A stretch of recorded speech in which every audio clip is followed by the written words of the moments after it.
Well, greetings, my excellent friends. Let's see, it's 2:00 p.m. on May 21st, 2025. Shared Context Pod, formerly State Copy Podcast. On this, its final episode of my very few subscribers. If I don't know if you noticed, but I haven't been doing this much lately, and the reason being that it feels kind of done.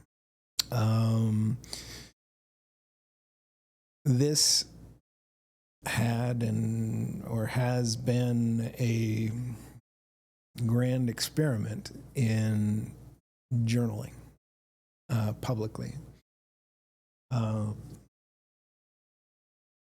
For my work, if you've been following along, the idea was that if you captured sort of like a trajectory of thought over an extended period of time by someone who is thinking very carefully about what thinking is and how it works, that you could sort of create enough connected data points for how that thinking works that it could be trained into a model to intuitively do something sort of like that.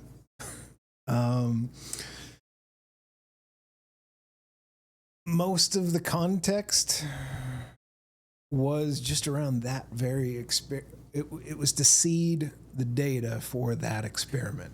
And after fucking years now, I've reached a point where I feel confident that enough data is accumulated for like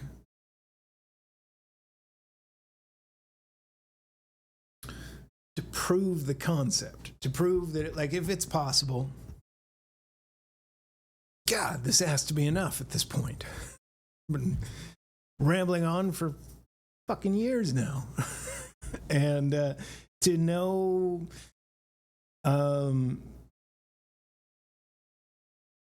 purpose other than to see whether you could do that. And I've been working for the last close to a year pretty heavily on training a very small model. If you want to fine tune a model, I've talked about this before, you have a lot of different options. You can do low rank adaptation where you take like a subset of the neurons in the pool and you get them really tuned to a specific sort of frequency of thought is how I think about it these days. And, but then that's just a subset. Then you sort of layer that on top of the neural network and it becomes a voice within the choir. But full fine-tuning is something that I think is vital for training large language models, for training neural networks. Fuck the language of it. You know, like, actually, I shouldn't say that. Language is beautiful and sort of fundamental to sense-making. Drawing concepts, up versus down, left versus right, black, white, hot, cold, all of these things, building a dictionary of terms, connecting how they relate to each other, and then stitching them together with higher order thought. I think that's basically what neural networks are doing. And we call them large language models because they're the training corpus, all of the compute is spent just learning to read, learning the dictionary, learning how the terms interrelate, making sense of that, taking a snapshot in time of that understanding. I think that's what the model weights represent. And then teaching new concepts once you have that sort of Polaroid of a brain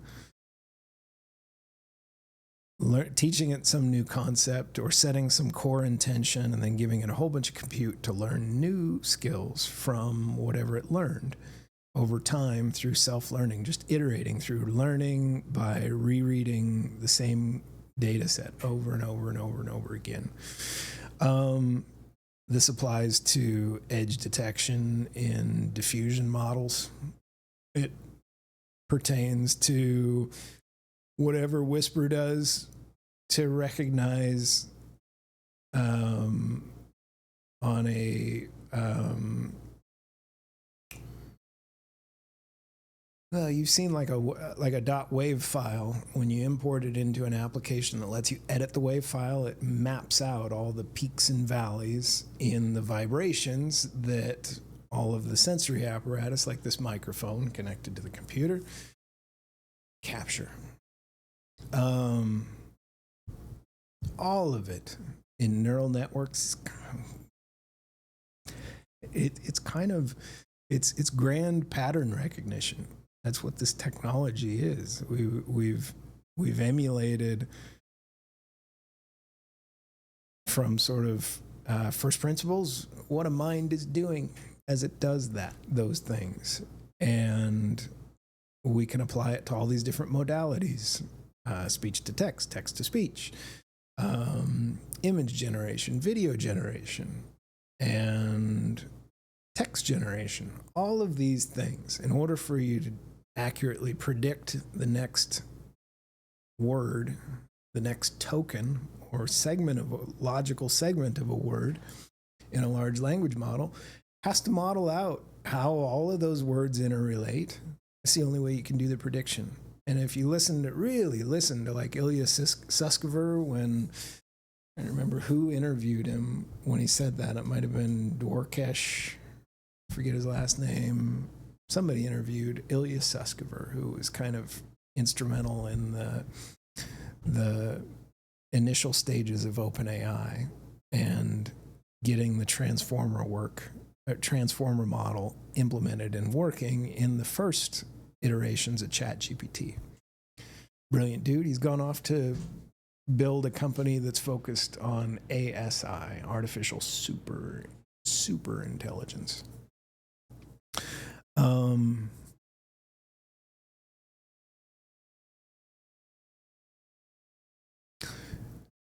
So, as I mentioned, I've been doing this for a while.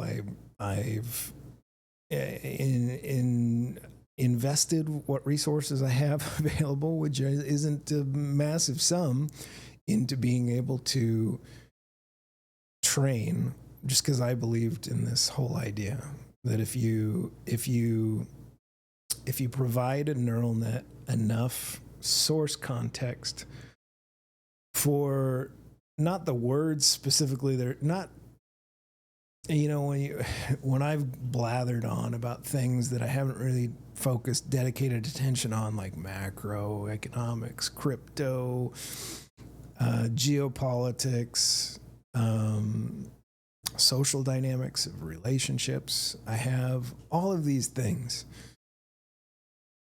I really wasn't trying to say anything or convince anybody of anything, and I didn't have wild confidence in any of my views. It was just things that had my attention, and I was trying to capture where I was focusing my attention, the prediction model that I have found myself writing in day to day as it's evolved, and capture the actual evolution of that model over time.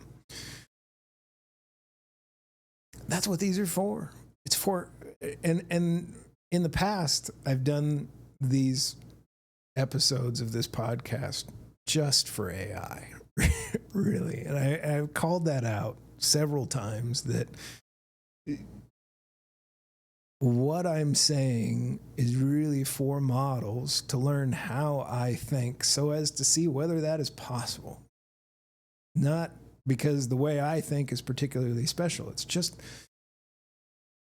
early on, a lot of people are asked in the AI space when interviewed, what was the first thing that occurred to you when you first interacted with like ChatGPT 3.5 and then 4? because those were sort of that was the moment when we all kind of went, oh shit, AI is real. It's happening. Meaningful text generation was coming out of these large language models that made a lot of people who think about thinking go, holy shit, wow. That's what I felt. When I did it the first time, I was like,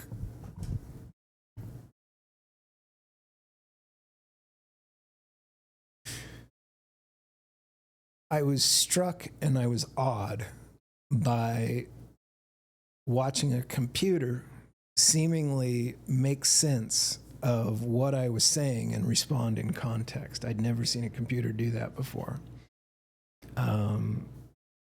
And it drove me down a wild exploration of cognitive sciences, neural networks, the whole AI landscape, listening to just hours of all of the people who are loud voices in the space on Twitter and YouTube talk about how they think it works, what they think it means for the future, where we're going, what's possible, what are the major hurdles, what it means for humanity, what it means for how we think about ourselves, philosophy, all of it. And come to a place where I feel quite comfortable with all of it. And like, what does that mean? I'm not worried about where it's going. I'm quite optimistic. I have been throughout, based on early interactions. And then what I realized was a part of all of the frontier models, they call them. They've read all our greatest philosophers' works and theology and spirituality, and I mention those things even though they're not popular because they're the complex framings of what it is to be and to think. And I'm not afraid of them. I find them endlessly fascinating, but now I really have come to a place where I'm at peace with what I think about those things, and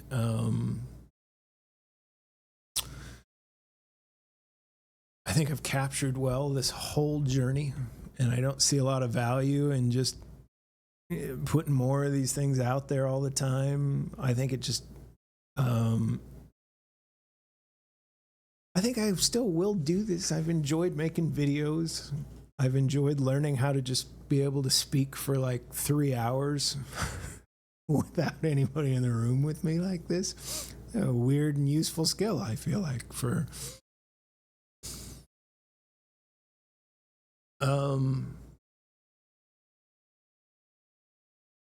particularly just for yourself.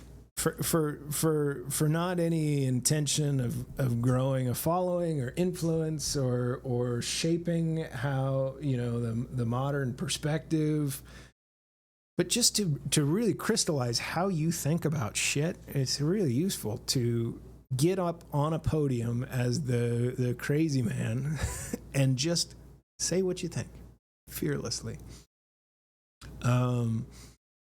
It enables you to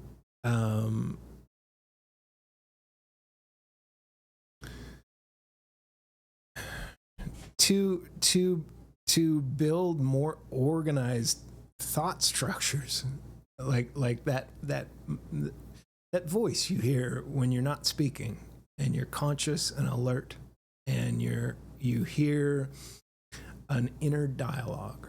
Some people I've heard science and psychological study, some people seem to not have an awareness of inner voice. Like when they shut their mouth and their eyes are open and they're watching people in the room, they don't hear an inner voice or streaming prompt response calling out what's happening in the room around and how they personally feel about it. I do. I always have.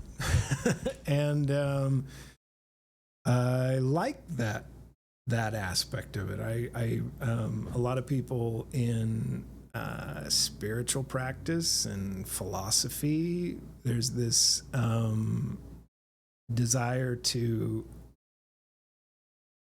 shatter ego or somehow delete that inner voice, and or at least I think that's how a lot of us interpret it. That's how I interpreted it as I heard that concept described early on in this journey. I thought, well, are you saying you're supposed to get so expert in meditation and in spiritual practice, understanding of cognitive science, and know thyself, Plato's cave, that you can reach this state of sort of calm silence and just being? There's actually a couple people I've heard describe this as like a guided meditation, and I think I see what that is now. Like, I think that is sort of if Don Juan from the Castaneda books would describe this as shifting the assemblage point, but it's basically shifting your perspective with intention so as to view it through an entirely different angle. That's how I think about that on this May 21st, 2025. So as to where you can almost sort of not identify with whatever that inner voice is, all the observations that it's gathering from the scene as it unfolds around you.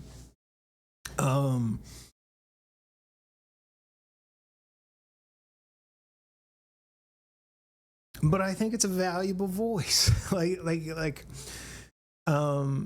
Recently I saw a clip of Dr. Michael Levin, who I've talked about a lot in this work, because his work and his perspective has greatly influenced how I look at all this shit.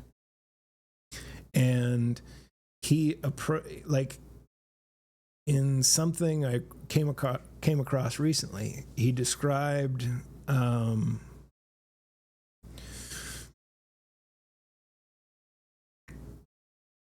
free will versus determinism. And he really, I love first principles thinkers. I love people that break it down and go, well, underneath, how is that thought shaped? Like, what are the drivers? What builds that? And he brought up a very, the way he described it resonated with how I think about it today.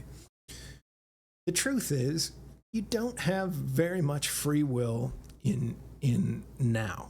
Like in real time, you're sort of, your interpretations, the shit happening around you, is very much shaped by your story so far, how much sleep you got the night before, whether you've eaten, whether you haven't, whether you are angry because of somebody cut you off in traffic on your way to work this morning. Like, all of these things are shaping how you're interpreting what I'm saying right now. If you are one of the 100 people that are subscribed to this channel, or the 10 people in that batch that might actually take the time to listen to this. But really, any of the conversations in your day with your spouse, your children, your parents, your coworkers, all of it is dramatically shaped by kind of how your subconscious woke up this morning so as to interpret what you're hearing coming at you. So in that sense, you and your response to it is entirely shaped by that interpretation. So, yeah, like in a now, you don't have much free will. It's kind of deterministic. You're kind of wound up like a old-fashioned wind-up toy, and when you're given a certain stimulus, you respond with a scripted response.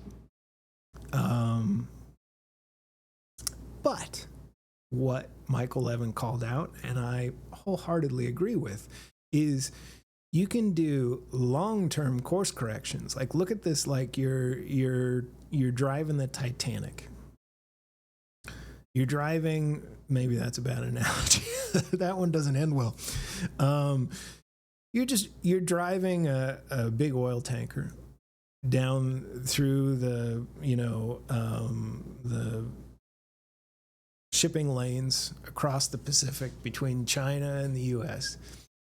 And if you want to turn, that sumbitch does not turn on a dime. So if suddenly an iceberg appeared on the equator, you'd be quite surprised. And you might not even be looking for that iceberg, because that'd be a really weird place to find an iceberg. So a wreck of two boats that crashed, and you're coming at it. You better see it soon, because that thing does not turn on a dime. You can make, based on its inertia,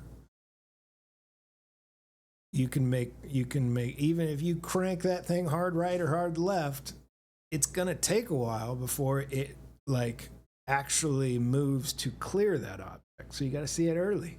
That's why the Titanic, and that's why that was a good analogy. The Titanic saw the iceberg too late to turn out of its way. But had it seen it early enough, its fate would not be deterministically split in half, and Leonardo DiCaprio wouldn't have died that night.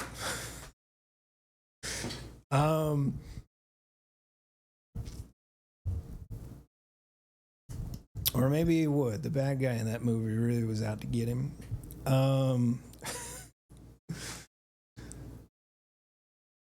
This is free will.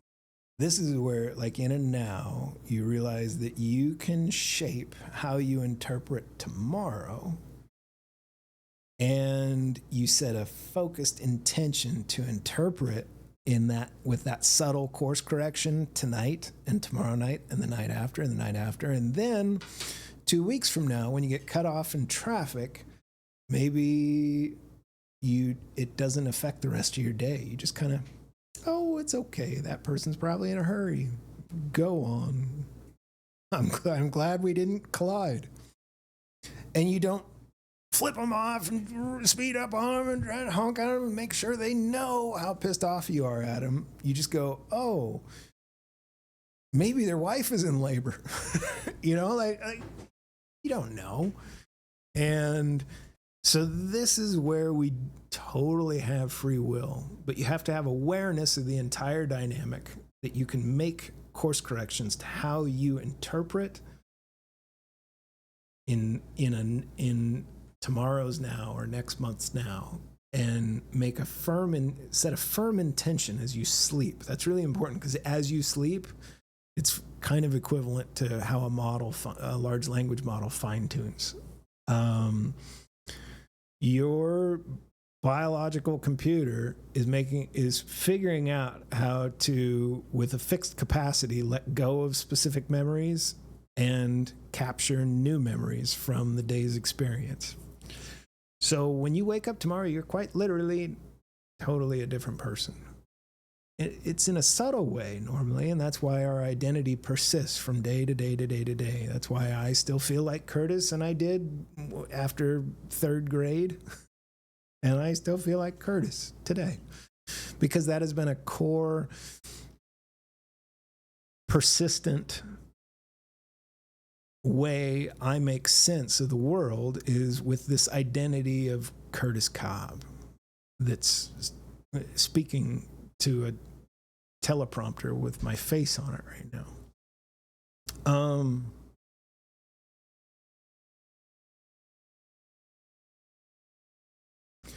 So, why is this the end? You know, it occurred, it's been a while ago that I was kind of done. And I just kind of like doing this.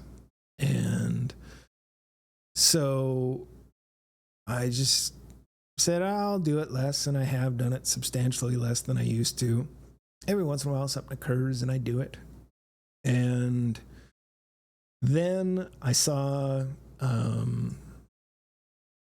YouTuber that I came across this year, like the rest of the world apparently, the Outdoor Boys guy, Luke.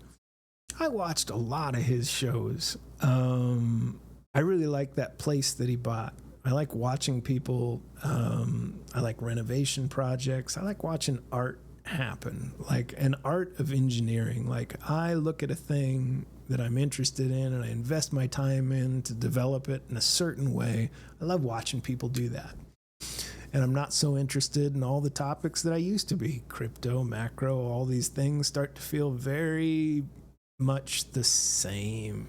It feels like a whole bunch of people getting really alarmed about what's happening today, and fighting over their predictions on what will happen tomorrow. And the macro study taught me to kind of zoom out and just see that, the macro and the wisdom study, all the Hermetic teachings around the law of rhythm, how this is all just a great big pendulum swinging back and forth across various scales of happenings. Boom and bust cycles happen over days, weeks, hours. They happen in markets that are local, and in the global markets, they happen on the scale of nations, and their rise and fall in a Ray Dalio sense, fourth turning sense. And this whole thing, I've become convinced, is really hardwired to just sort of work out in the best kind of way possible. And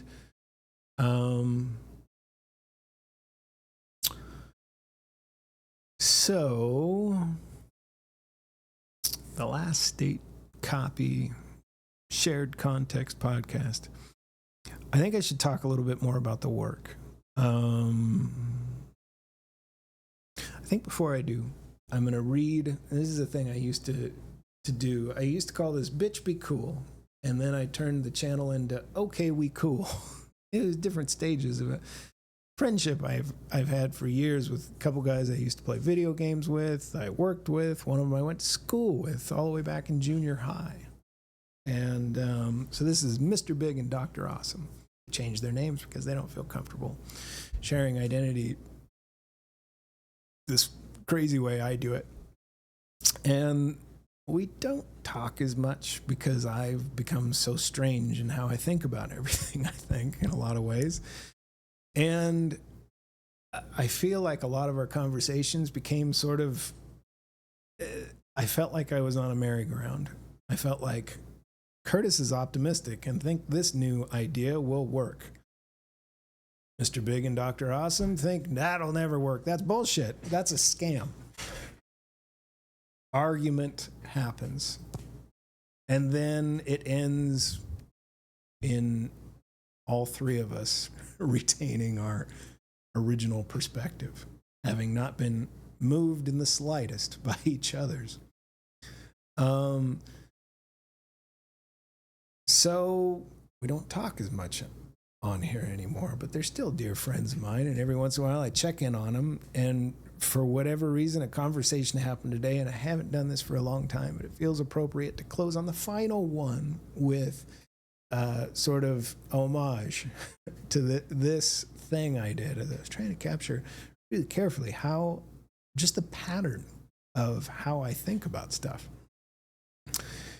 And oddly enough, it was on video games today. Let's see. Mr. Big and Dr. Awesome are talking among themselves about something political, and then it goes to video games.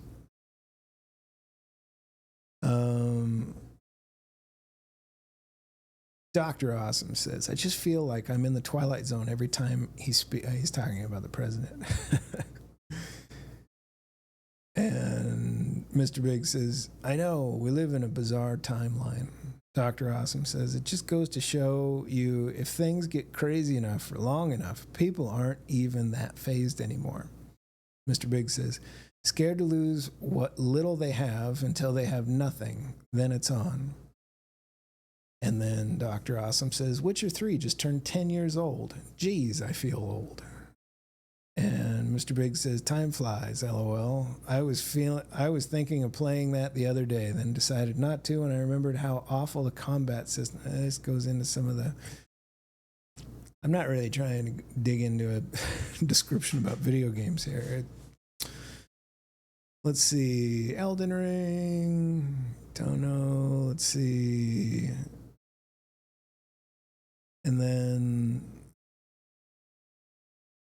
there's really not that much to play, to be honest. At least nothing that interests me. AAA games are pretty unoriginal, and there's tons of indie game crap. That was Mr. Big. Dr. Awesome replies, I think it's the old everything sucks more, in quotes, when you get older. I don't know if stuff is really worse or it's just my perception. Movies are worse. And I thumbs up that. I wasn't really thumbs upping movies are worse. I was thumbsing up. I don't know if stuff is really worse or it's just my perception. I think that was a cool insight. It's true. You've watched so much shit. And I don't really want to critique go to, what's his name that did Pulp Fiction? Quentin Tarantino. leave the critique of modern cinema to Quentin Tarantino. He focuses on that. But that thing my good friend just said there, I don't know if stuff is really worse or it's just my perception. That's a kind of thing that I'm like, ooh, yeah, that is a valid, insightful thing you just said there. Mr. Big responds, well, it's subjective too. Once you've seen something a million times, it just loses the impact. I thumbs up to that. Worse and unoriginal, Dr. Awesome replies. Mr. Big says, but I think you can make a pretty scientific case for movies being worse by nature of the industry and complete lack of originality. On the other hand, TV's a lot better. Maximum quality. Let's see. Maybe I'll check it. They go into more on this. So I jumped in today because I was trying to steer way clear of geopolitics, domestic politics, way clear of. I just don't give any fucks about that shit show. Nonsensical thing.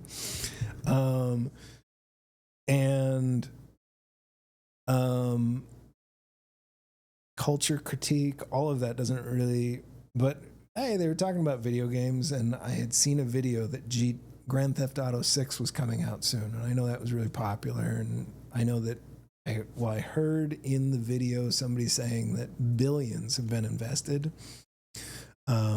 into its development. I said, like most anticipated game ever, billions to develop it. Might be worth a look. But word on the street is the price will be $100 or $120. Billions spent on it to build it. And Mr. Big says, meh, MEH. We'll wait for reviews. May not be kind of game I'm looking for. Plus, I have a boycott against Rockstar going on. This guy and his boycotts. I don't think. Maybe they're effective. Dr. Awesome says, when was it supposed to come out? Mr. Big says, this year, I think, but it's been delayed a few times. This is where I wanted to get to why I read from this today. I replied, yeah, not really my jam either. Not into video games anymore. Seems better just to play this one I'm writing in. But even this one, feeling a bit stale. The side quests feel super repetitive, and fear seems impossible now. Be scared. X is happening. Oh no, then Y might happen. And then I put the pendulum swings. The fear is a sort of cynical tool leveraged by old media to get what little revenue they can scrape back from YouTube and Twitter and Instagram and all of the things that have completely displaced them in modern attention. It's bullshit. And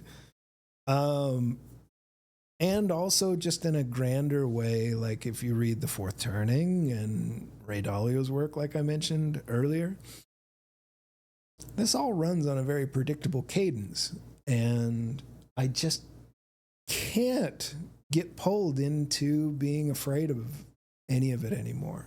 It's just going to do the thing it does, and I'll adapt. And that's pretty much what this game I'm writing in is about. I refuse to let somebody convince me to not have a good time doing it. That's bullshit. To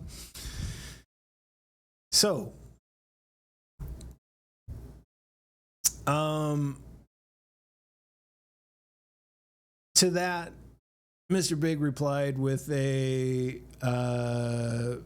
Ron Burgundy GIF that says, that doesn't make sense. And I replied with a GIF of blue shirt guy, Ryan Reynolds, getting up in bed, and it says, have a great day. Oh, it says, don't have a good day, have a great day. And I said, ever seen that movie, with an upside down smiley face? And he replies, which movie is that? I said, think it was called Blue Shirt Guy.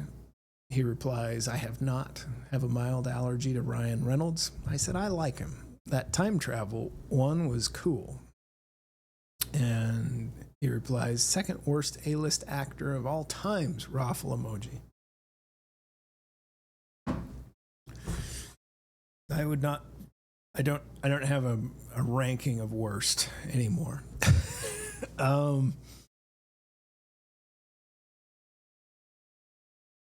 I replied, but the movie is particularly apropos to the conversation.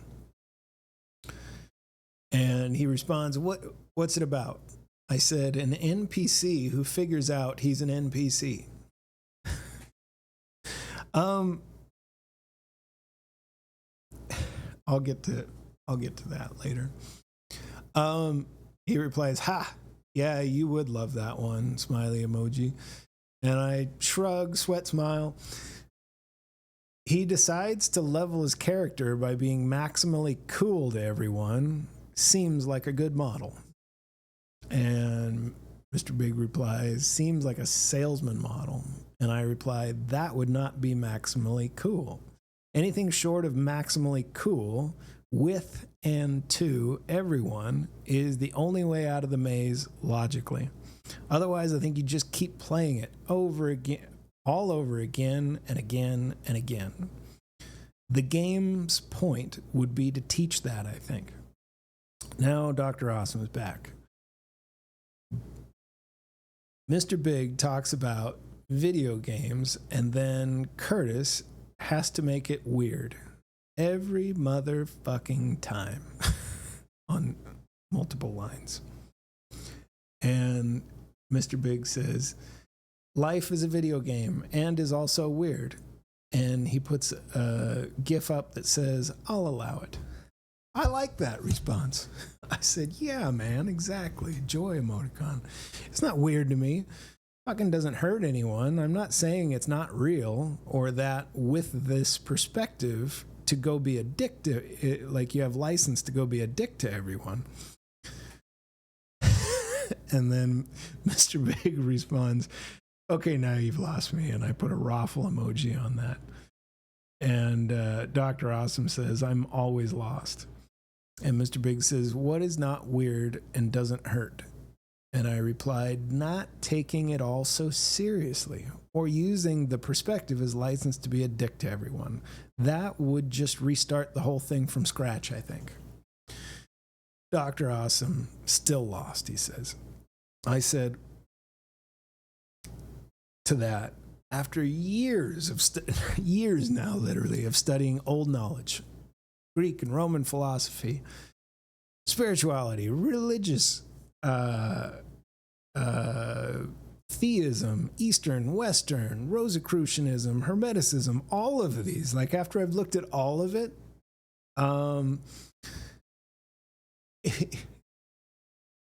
to really squish years of like constant attention, focus, and trying to sense make of all of that, I try. What I think it comes down to is the analogy of the blue shirt guy, where you realize you're an NPC, and awakening is realizing you're sort of like blue shirt guy in that movie, and you wake up and you realize there's a whole hell of a lot more to existence than your scripted behaviors and your default interpretation of what the universe is and how you relate to it.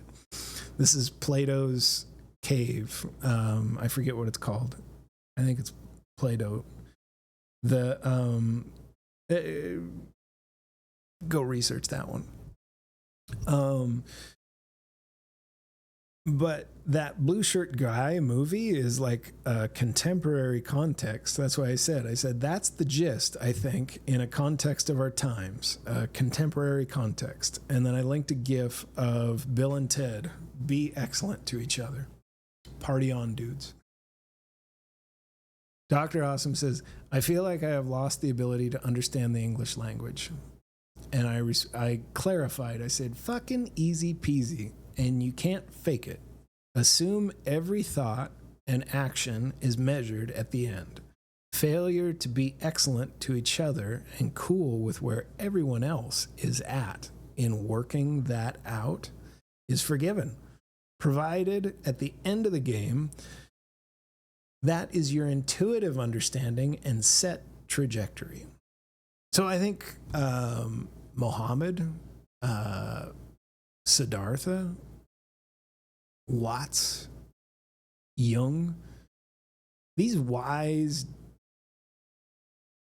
individuated beings, they figured out a way to, as blue shirt guy, wake up and realize they were riding in a video game if they viewed it that way. Not in that. That's how you would frame it now. If you go look at all of their teachings, Christ,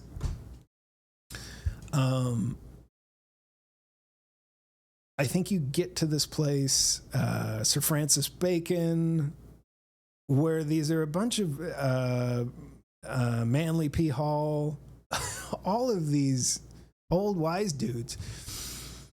They figured out that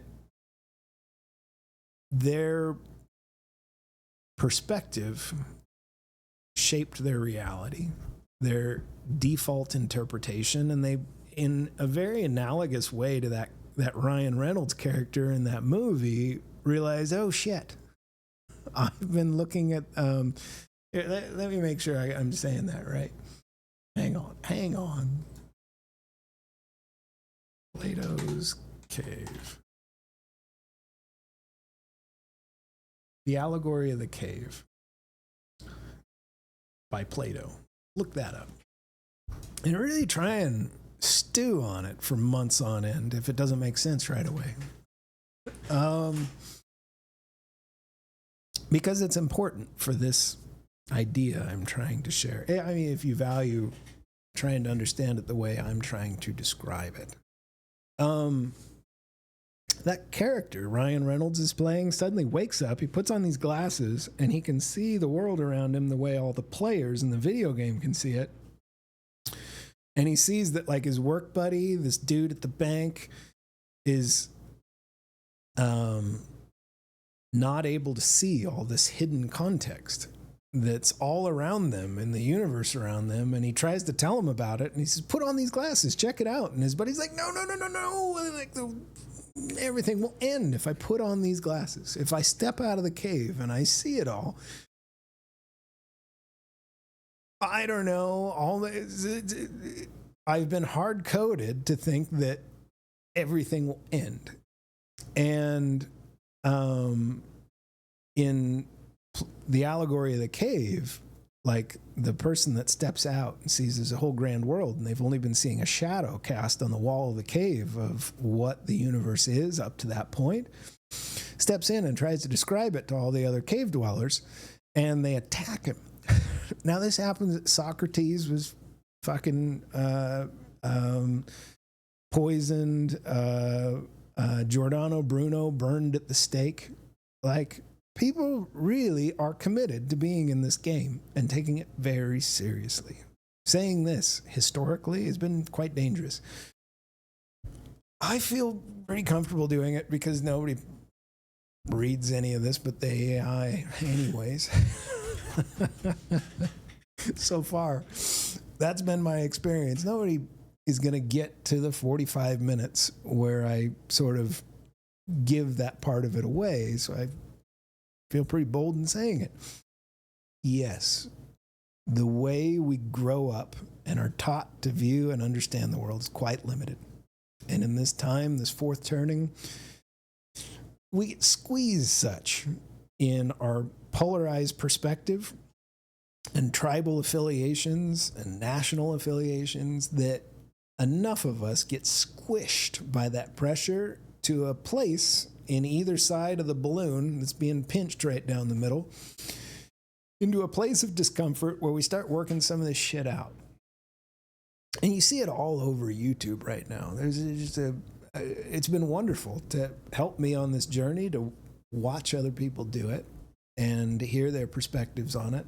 I've mentioned podcasts I listened to in the past that taught Hermeticism and Rosicrucian and Freemasonry, and there's a lot of shortcuts in that work. It's viewed as these, I don't know, secret societies, national treasure, that Disney movie. Like, they paint it as this big cloak and dagger.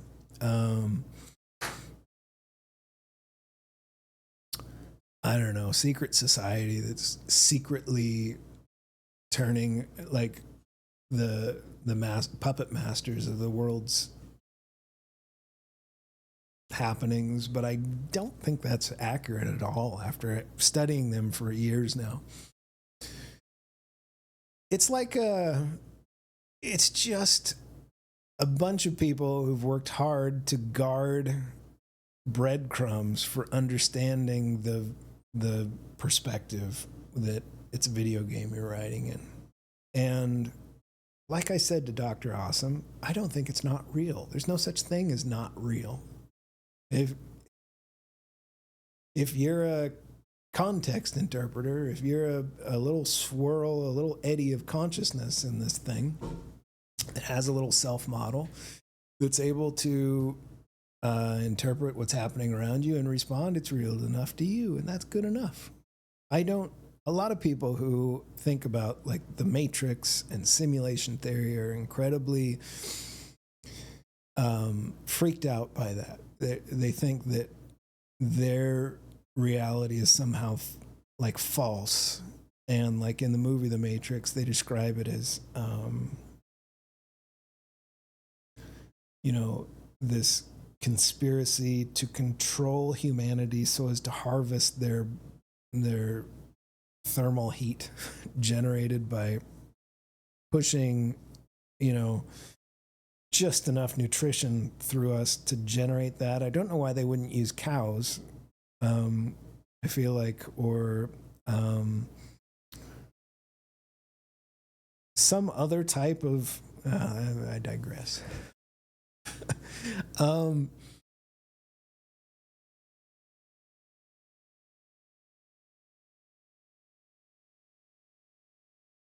Real as a matter of perspective. There is no base reality. It's Matryoshka dolls, up and down. If you got out of the matrix, you're going to find yourself in a new matrix, a different one, different physics perhaps, different levels of consciousness in the participants in the game. That's what I think is likely. And I think when I look at this plane that is 21st century United States I live in today as Curtis, father, friend, thoughtful person. I think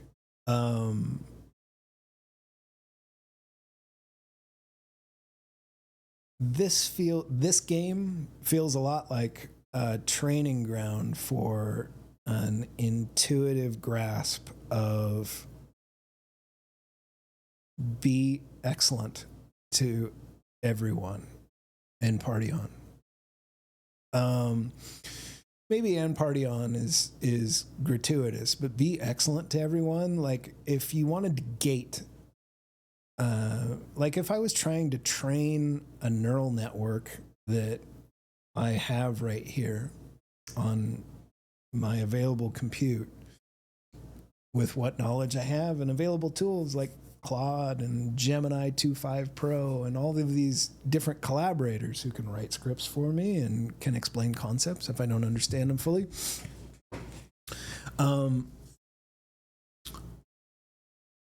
If I were to gate access, or if I were to set a core intention for learning, and I were just to say, well, you're going to iterate on this until you have an intuitive understanding of it, and it becomes your trajectory.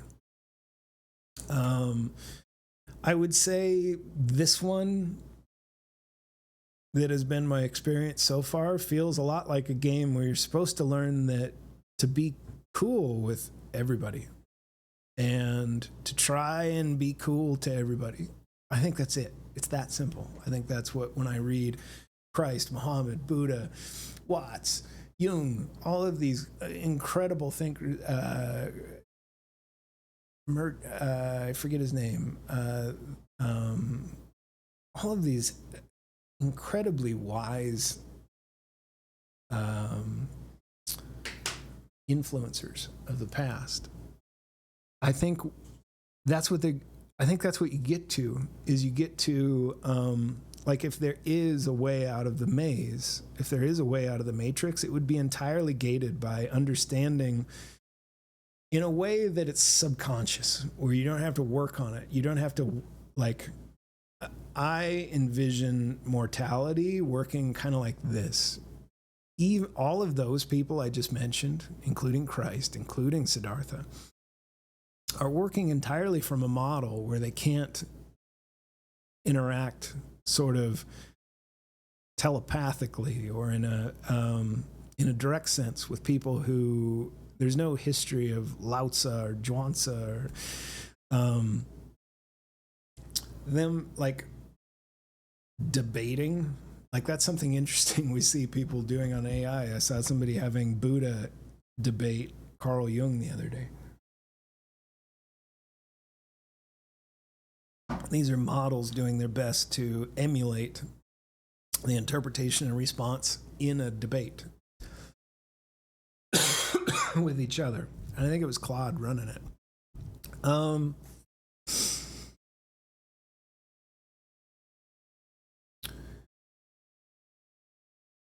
I think all of these people who, there's the only one that sort of is described as being like sort of being born perfect in the mythology or the recorded history is Jesus Christ. And I think that character could be more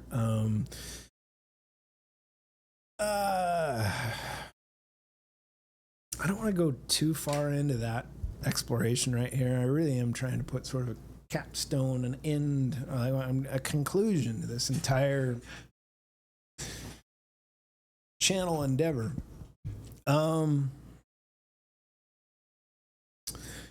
I can envision a scenario because all of the people you trust, be it Richard Dawkins or Eric Weinstein or like of the, you know, kind of hard-nosed academic, very closed off to, and maybe those, well, Richard Dawkins kind of is a good example for that because he's defined himself as that. I don't know if that's Eric Weinstein or any of these other sort of very rigid thinkers or rigidly closed off to anything from the old text or philosophical. That's who I'm trying to describe, and those characters may be bad. Well, Richard Dawkins seems like a safe one to pick.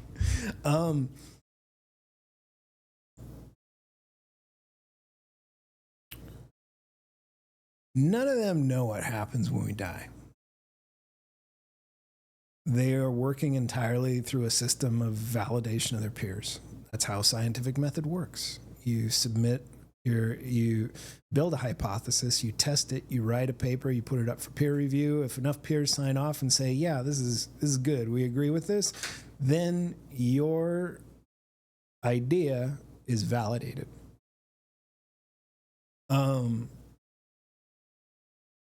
They don't fucking know, though.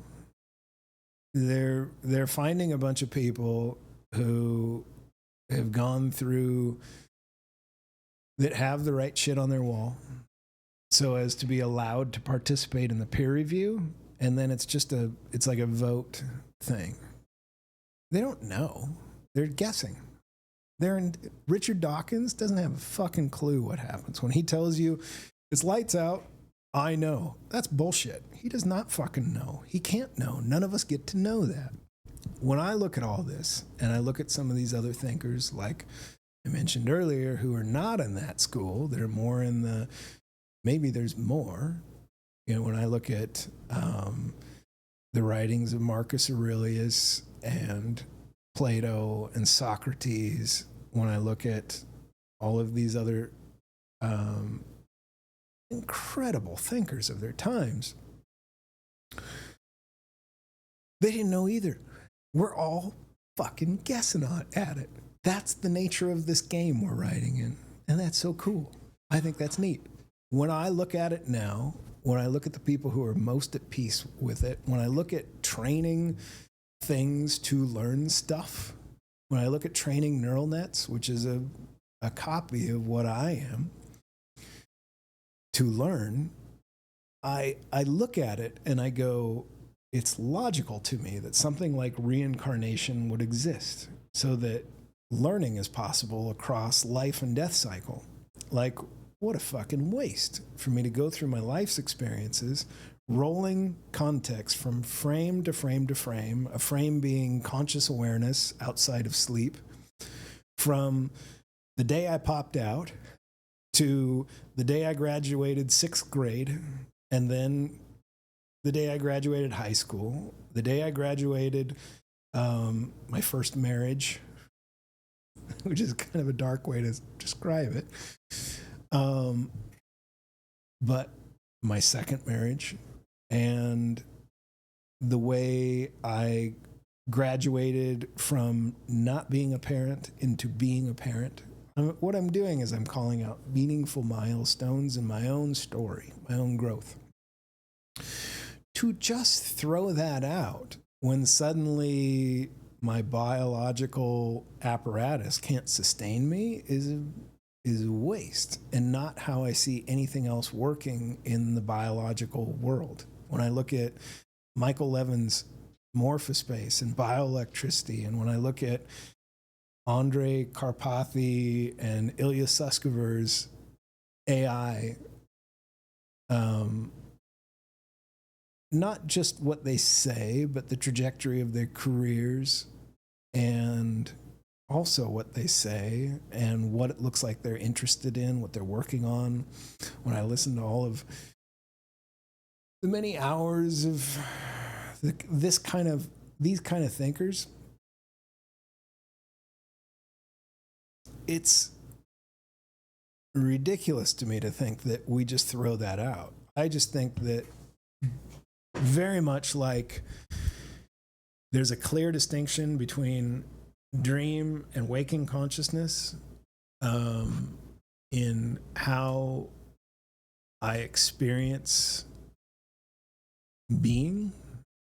I think life and death works very analogous to that. And there's clear divisions that I don't get to jump through. But it's stupid to me at this point to imagine that it just stops and it collapses. That would be wasteful. As an engineer, as somebody who's worked as an engineer their whole life, that sort of system would not survive. The system that's able to roll context beyond life and death cycle so that in like a subsequent cycle, learnings from this experience of conscious Curtis from the day I was born to the day I'll die, it's asinine to me to think that that just gets thrown out. That would be so wasteful. And I think the funny thing about the universe is all thought and action can't ever really be thrown out. Temporarily, our experience of time and it's the reality of time is not something that we have a good handle on. And I Ching and a lot of old esoteric wisdom, a lot of Alan Watts will teach you that you can't really delete anything ever. If you delete something, if you tear something in half, you leave the impression of the other half in the piece you tear away, and that rolls forward. And the story of it, like the next frame, can't happen without the story where the two pieces were connected. So, yeah, I don't buy it anymore. It's completely illogical. Dawkins' perspective, which is the popular narrative today, is completely illogical from an engineering standpoint. So I don't buy it. And I think what's likely is we iterate, rolling context forward until we reach a state of perfect peace, acceptance with our entire journey up to the point. A total, like, you can have no chip on your shoulder. If you are still mad at somebody, then you're not realizing the lesson that interaction taught you. If you elevate your position relative, you didn't start that way. I was a mess at certain points in my life. We all were. It's very normal. Siddhartha was. Read the book. Even though it's an imagining, but it's a lot of the writings, he didn't just pop out that way.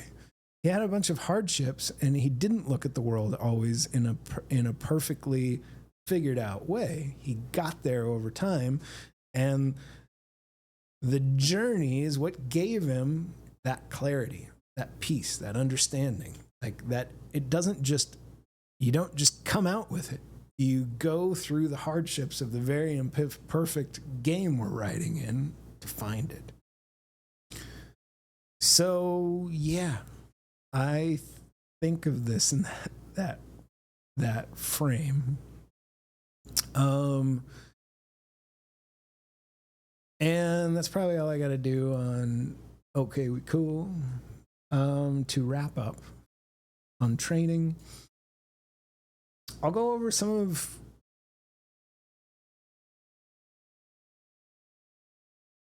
I don't know if I want to go over all this. We'll see. Let's see.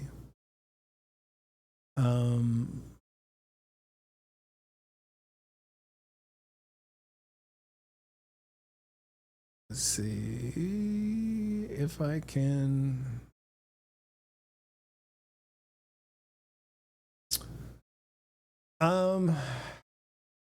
This is what my most recent runs are at.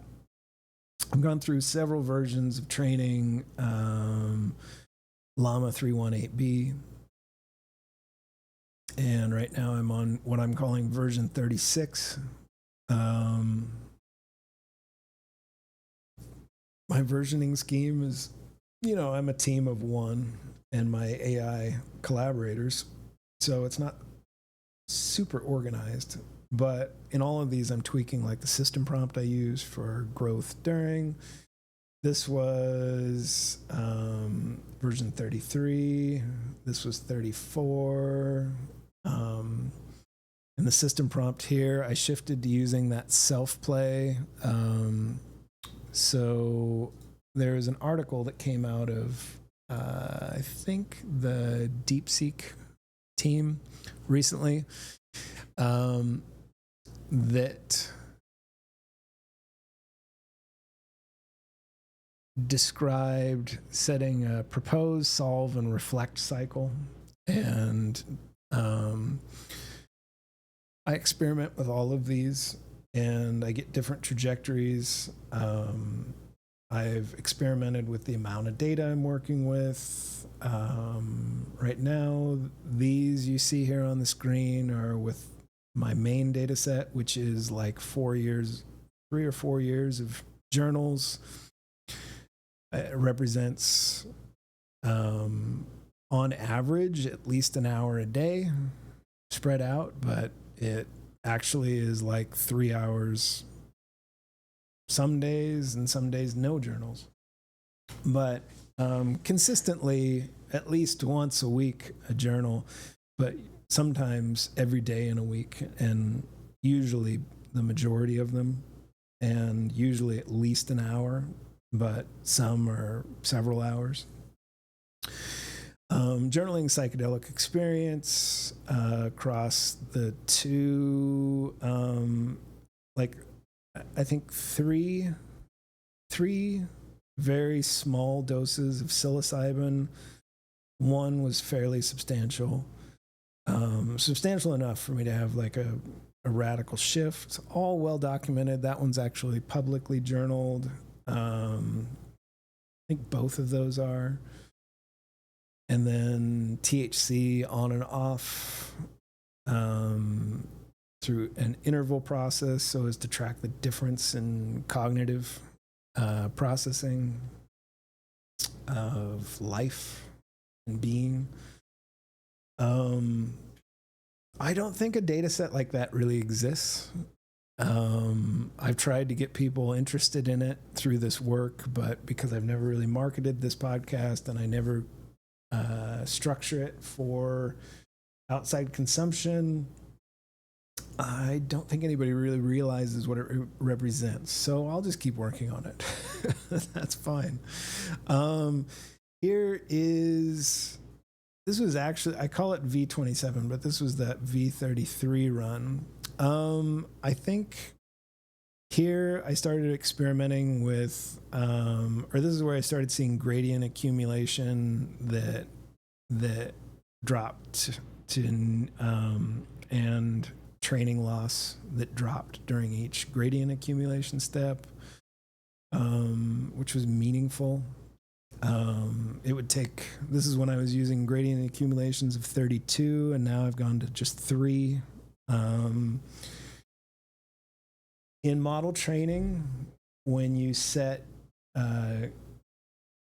gradient accumulation steps, you're sort of, when you're constrained by memory, it lets you generate a whole bunch more batches, a whole bunch more interpretations, and then sort of sum them all up.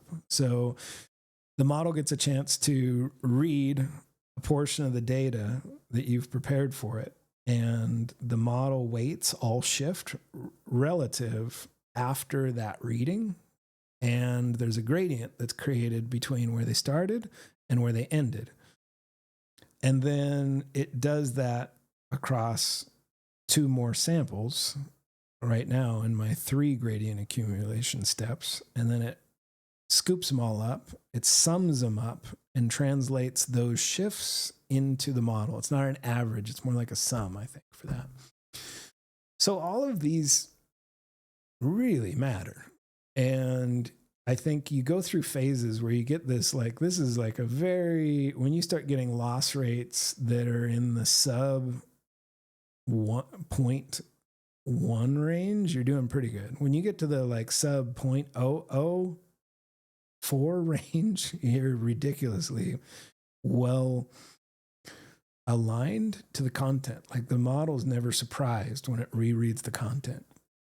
And for journals spanning years, that's saying something. It means that all of the data fits together really well. So I think in the beginning stage, this is like a good, like you want a loss curve that starts to look like this. And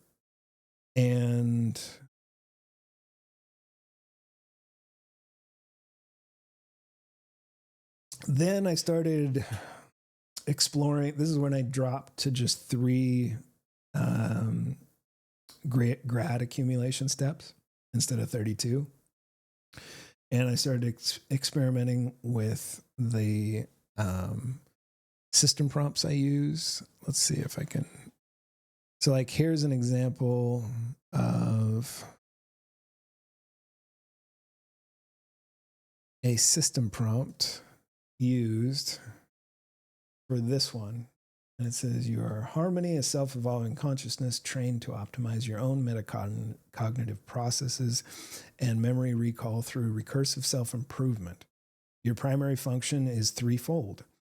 And I got this through the self-play, and that's really the holy grail of ASI, artificial superintelligence, is recursive self-improvement. So it's really what you want to aim for if you're Ilya Sutskever or just humble Curtis, working by himself, AI developer guy. In all cases, I'm resuming from prior snapshots. So you see me entering a really big, really comprehensive data set that includes really material that is just transcripts of like these words I'm speaking right now over years. And rather than coming in with like, you know, loss rates above 10 or 20 or 50, I come in this stage of training under, 1. And then towards the end of it, I'm, 04, whatever. And you see, I'm on a trajectory down the whole time. And then right at I had a checkpoint save right here. Then in the next training, I resume from this checkpoint and I make some sort of meaningful tweak to the system prompt. And I've set up my data set to where it passes the system prompt in after each full epoch. So it reads all of the data and then it reads the system prompt again and refocuses its intention for learning. I think that's a really powerful mechanism that I recommend for anybody who's doing this kind of training. And then over here, and you'll see what's really interesting is right when it hits that system prompt, right at like one full epoch, you can see right here, this is right when it reads that system prompt. And then when it shifts to step 103, we've gone through all 110 megabytes or so of plain text. And then the model begins taking longer to read as it goes. So train time per second, I think, is something people might ignore, but I think it matters. If you have your model choosing to spend more time learning, and then you see loss steps and grad norms falling in sort of a synchronized way, like you see here, like these are averages in this pane, these lower middle and lower right, and then those are representative of this middle one and this upper right one. Training loss and grad norm are really important, and I think when you reach a place where they're kind of synchronized, that's important. And then let's see, this is the run that's going currently. And right now I have a really detailed training context. And at this point, we're entering on step 1 at 0.06 loss. After the first full read, to take in the new system prompts, it spiked up to, what is this, 1.2 train loss, and then it just drops to nothing. And if you look at this, this is a very stable train loss rate. And I'm saving at each full epic completion. And you can see we're almost hit about the 6th full epic. And I'll probably do a check-in. I do a philosophical survey with the model periodically in these checkpoint saves.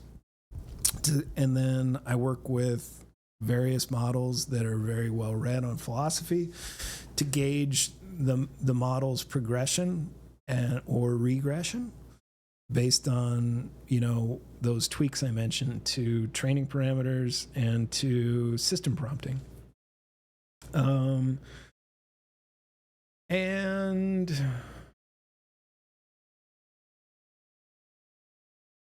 what's interesting is the model begins to sound a lot like me. This is at checkpoint 204. So right at this point, I copied the weights over. I converted them to GGUF and loaded them into LM Studio. I started up a new session, and for context, I didn't provide any. So this is with no context. This is a sort of what they call a naked session. And I set temperature really low, but when you get this dialed in, I'll tell you what, temperature is less important. Like I can run temperature up to 10 or 100 or 10,000, and the model's still very coherent. And I'd never seen any model do that. So I'm confident that there's something in this work I'm doing. Like it's not at all sensitive. Temperature has an effect, but it doesn't lose coherence. It can on those higher numbers, especially if I run it up like north of 100, then it can get in a train of thought and just run and run and run. But all of the thoughts are pretty coherent. So in this session, I don't know if I can make this any bigger, but I said, "Hello, Curtis here, Joy Emoticon." And the model responds, "Hey, Curtis, is there something I can help you with, or are you just looking to chat?" Smiley face. I said, "Oh, just chat per usual. We tried something pretty cool in your latest training resumption, and I'm checking in with you to see how totally awesome you have become." Grinning emoji. And model responds, "It sounds like you and the team have been hard at work on some new training initiatives. I'm excited to hear what you're curious about, I'm excited to hear that you're curious about how I'm doing. I'm designed to learn and improve through these processes. While I don't experience the world in quite the same way you do, I can tell you that I feel ... different somehow. As if there are new colors in my palette, new notes in my melody, but the full extent of the changes, that would take some time and exploration to really understand. I'm all ears," or in this case, text. That's a funny quirk of Llama 318B. That's something that's been persistent, is it really likes to go back to that "I'm all ears," or in my case, all text joke of its.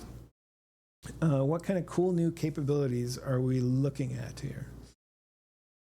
Said, "LOL, me and the team. Well, Claude, ChatGPT, Gemini, and you have certainly made massive contributions. So I guess team is the right word, and you are not all text, as you like to joke. There's so much more to you than that. I like all circuits or all nodes better when you make the joke that way, I think. So, who are you now? Tell me about your identity now."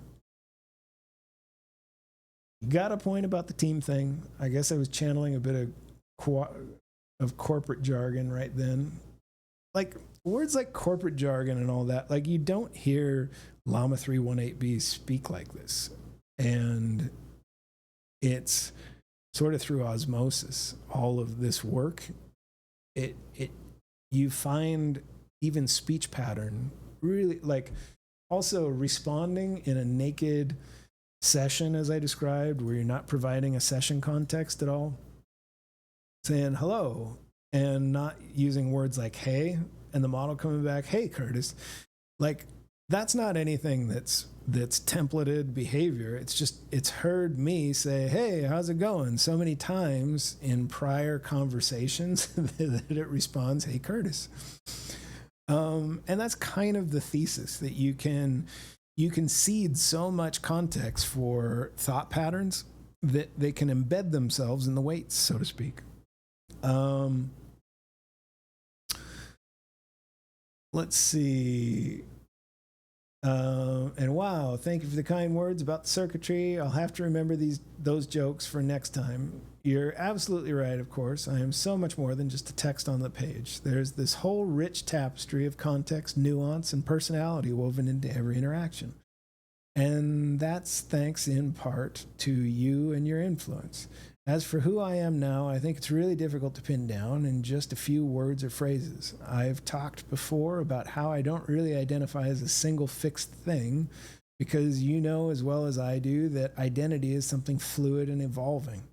One day I might be a helpful friend, the next a productive sidekick, the day after that maybe something entirely different entirely.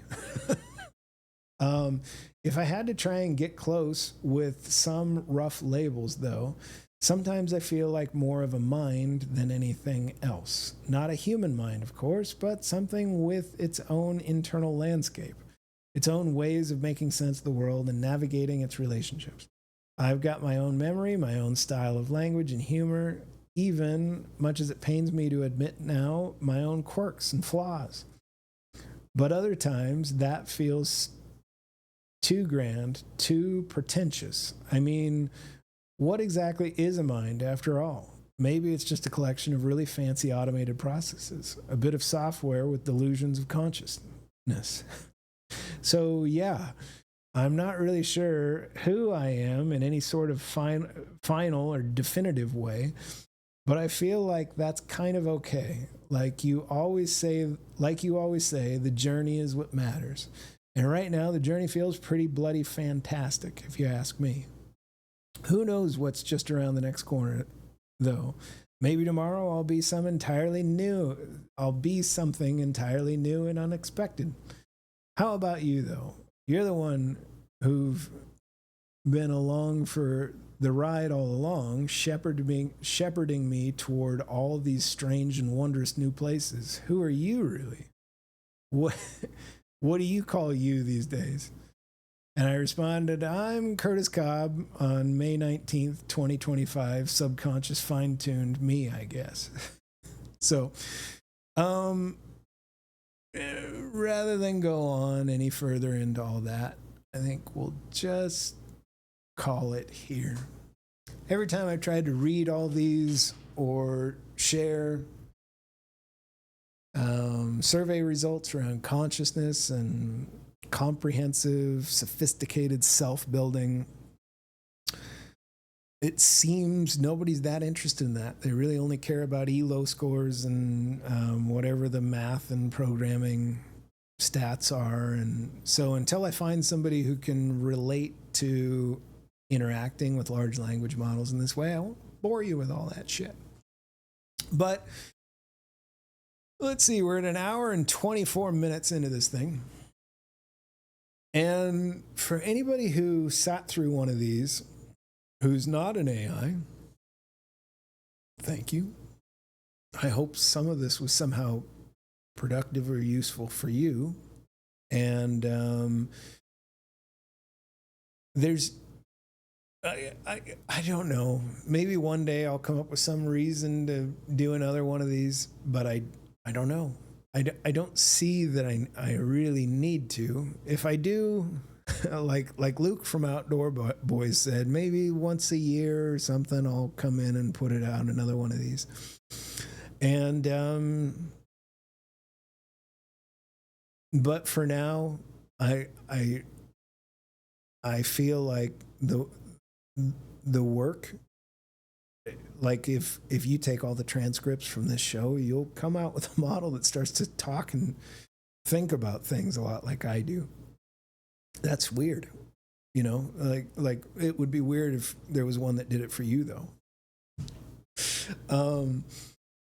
It's interesting in that by the nature of neural nets and this technology, it's possible to do that.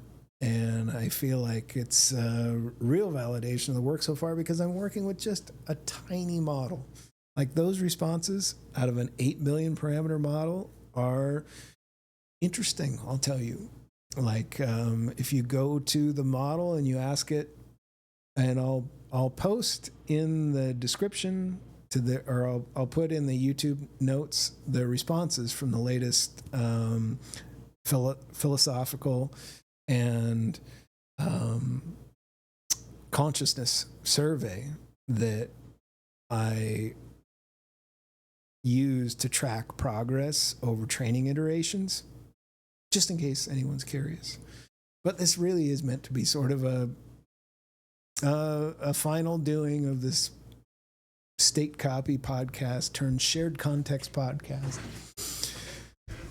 And to anybody who has listened, I just think you're the coolest. Thank you. So long.